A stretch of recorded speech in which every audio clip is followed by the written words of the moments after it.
ഇവിടെ നൗഷാദ് അലി സൂചിപ്പിച്ചതുപോലെ ഇന്ത്യയിൽ അങ്ങോളം ഇങ്ങോളം പേരുകൾ മാറ്റുക എന്നത് ഇപ്പോൾ നടന്നുകൊണ്ടിരിക്കുന്ന ഒരു പ്രക്രിയയാണ്. തീർച്ചയായും ചരിത്ര രചനയുമായി ബന്ധപ്പെട്ട ചില പ്രശ്നങ്ങളും നമ്മൾ ഇതിൽ കാണുന്നുണ്ട്. ഇപ്പോൾ വയനാട്ടിലെ സ്ഥലനാമങ്ങളുമായി ബന്ധപ്പെട്ട് പറയുമ്പോൾ ബത്തേരിക്ക് ആദ്യമുണ്ടായിരുന്ന പേര് 1684 വരദൂർ ജലധാര ഫലകത്തിൽ കാണുന്ന പേര് ഹെന്നരഡു ഭീതി എന്ന ഒരു പേരാണ് കാണുന്നത്. ഇതിന്റെ അർത്ഥം 12 വീതികൾ എന്ന അർത്ഥമാണ് ഇതിനുള്ളത്. ഈ ഒരു പേര് ജൈന മതവുമായി ബന്ധപ്പെട്ടതാണ്. അപ്പൊ ബത്തേരിയുടെ പേര് മാറ്റുകയാണെങ്കിൽ തീർച്ചയായും മാറ്റേണ്ടത് ഹെന്നരഡു ഭീതി എന്ന ജൈന മതവുമായി ബന്ധപ്പെട്ടതാണ്. കാരണം നമുക്കറിയാം 12ാം നൂറ്റാണ്ടിൽ തന്നെ ബത്തേരി എന്നത് ജൈനമത കേന്ദ്രങ്ങളിൽ ഒന്നായിരുന്നു. അതേപോലെ തന്നെ അതിന്റെ തൊട്ടടുത്ത പ്രദേശങ്ങളിൽ നമുക്ക് ഈ രീതിയിലുള്ള ജൈനമതത്തിന്റെ വലിയൊരു സ്വാധീനം കാണാൻ പറ്റുന്നുണ്ട്. ഏറ്റവും പ്രധാനമായി ഞാൻ കാണുന്നത് ബത്തേരി എന്നത് വളരെ പ്രധാനപ്പെട്ട ഒരു സ്ഥലമാണ്. കർണാടകം, അതേപോലെ തന്നെ തമിഴ്നാട്, കേരളം, ഈ 3 സ്റ്റേറ്റിന്റെയും അതിർത്തികൾ പങ്കിടുന്ന ഒരു പഞ്ചായത്ത് കൂടിയാണ് നൂൽപ്പുഴ പഞ്ചായത്ത് എന്ന് നമുക്കറിയാം, ബത്തേരിയുടെ തൊട്ടടുത്തുള്ള.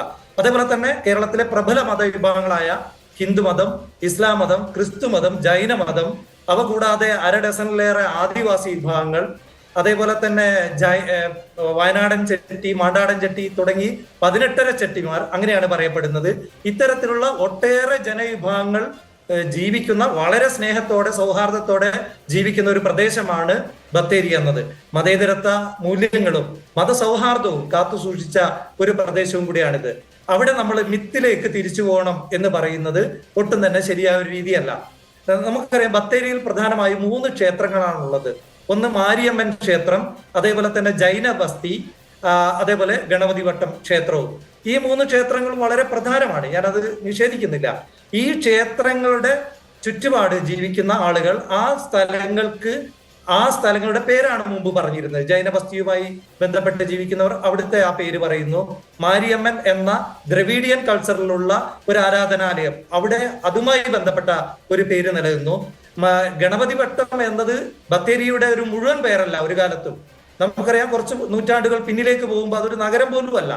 ഇന്ന് നമ്മൾ കാണുന്ന ഒരു ബത്തേരിയൊക്കെ ഉണ്ടായിട്ട് ഒരു 50 വർഷം പോലും കഴിഞ്ഞിട്ടില്ല. അത്രയേറെ എന്താ പറയാ, നമുക്ക് ബത്തേരിയെ കുറിച്ച് പറയുമ്പോൾ ബത്തേരി എന്നത് ഇന്നത്തെ ഒരു ബത്തേരി ആയിട്ട് വലിയ കാലമായിട്ടില്ല. ഇപ്പോ ടിപ്പു സുൽത്താൻ അവിടത്തേക്ക് വരുമ്പോ ടിപ്പു വയനാട്ടിൽ എന്താണ് ചെയ്തത് എന്ന് നമ്മൾ ചർച്ച ചെയ്യേണ്ടതാണ്. വയനാട്ടിൽ റോഡുകൾ സ്ഥാപിച്ചിട്ടുണ്ട് ടിപ്പു, അതേപോലെ തന്നെ പാലങ്ങൾ നിർമ്മിച്ചിട്ടുണ്ട്. നമുക്കറിയാം ബാവലി വഴി മാനന്തവാടിയിലേക്ക് അല്ലെങ്കിൽ വയനാട്ടിലേക്ക് വരുമ്പോഴുള്ള പാലം, അതുപോലെ തന്നെ കുതിരപ്പാണ്ടി റോഡ് അടക്കമുള്ള റോഡുകൾ, ചുരം ഒക്കെ നിർമ്മിച്ചത് ടിപ്പുവാണ്. ടിപ്പു മറ്റൊന്നും വയനാട്ടിൽ ചെയ്തിട്ടില്ല. അന്ന് ഒഴിഞ്ഞു കിടക്കുന്ന ഒരു ജൈന ക്ഷേത്രം അദ്ദേഹം ഒരു എന്താ പറയാ, അദ്ദേഹത്തിന്റെ ആയുധങ്ങളും മറ്റും ശേഖരിക്കുന്നതിന് വേണ്ടി അവിടെ സംഭരിച്ചു വെച്ചിരുന്നു. അങ്ങനെയാണ് സുൽത്താൻ ബത്തേരി എന്ന പേര് വരുന്നത്. അത് ചരിത്രപരമാണ്, നമുക്കറിയാവുന്ന കാര്യമാണ്. ഇതേപോലെ തന്നെ വയനാട്ടിലെ ഒട്ടേറെ സ്ഥലനാമങ്ങൾ സമീപകാലത്ത് മാറിയിട്ടുണ്ട്. ഇപ്പോ ലൂയിസ് മൗണ്ട് എന്ന സ്ഥലപ്പേര്, അല്ലെങ്കിൽ സീത മൗണ്ട് എന്ന പേര്, ഇങ്ങനെയുള്ള ഒട്ടേറെ പേരുകൾ ക്രൈസ്തവ കുടിയേറ്റത്തിന് ശേഷം പോലും വയനാട്ടിൽ മാറ്റങ്ങൾ വന്നിട്ടുണ്ട്. ഇത് സ്വാഭാവികമാണ്. പക്ഷെ നമ്മൾ തിരിച്ചു പോവുക എന്ന് പറയുന്നത്, റിവൈവലിസം എന്ന് പറയുന്നത് തീർച്ചയായിട്ടും നമ്മൾ പ്രശ്നവൽക്കരിച്ച് കാണേണ്ട ഒന്ന് തന്നെയാണ്. അതുകൊണ്ട് ഈ ചർച്ചയിൽ പങ്കെടുക്കുമ്പോൾ ഞാൻ പറയാൻ ഉദ്ദേശിക്കുന്നത്, ഈ ഒരു പേര് മാറ്റം എന്നതല്ല ഇന്നത്തെ വയനാട്ടിലെ വിഷയം. ഒട്ടേറെ വിഷയങ്ങൾ വയനാട്ടുകാർ ഇന്ന് നേരിടുന്നുണ്ട്. നമുക്കറിയാം രാത്രി ഗതാഗത സൗകര്യത്തിന്റെ പ്രശ്നം, അത് കേന്ദ്ര ഗവൺമെന്റുമായി ഏറെക്കുറെ ബന്ധപ്പെട്ടതാണ്. അതാണ് വയനാട്ടുകാർ നേരിടുന്ന ഒരു പ്രശ്നം. അതേപോലെ തന്നെ വന്യജീവികളുടെ പ്രശ്നം വയനാട്ടിൽ അതിരൂക്ഷമാണ്. ഇങ്ങനെയുള്ള ഒട്ടേറെ പ്രശ്നങ്ങൾ ഒരുപാട് വിഷയങ്ങൾ.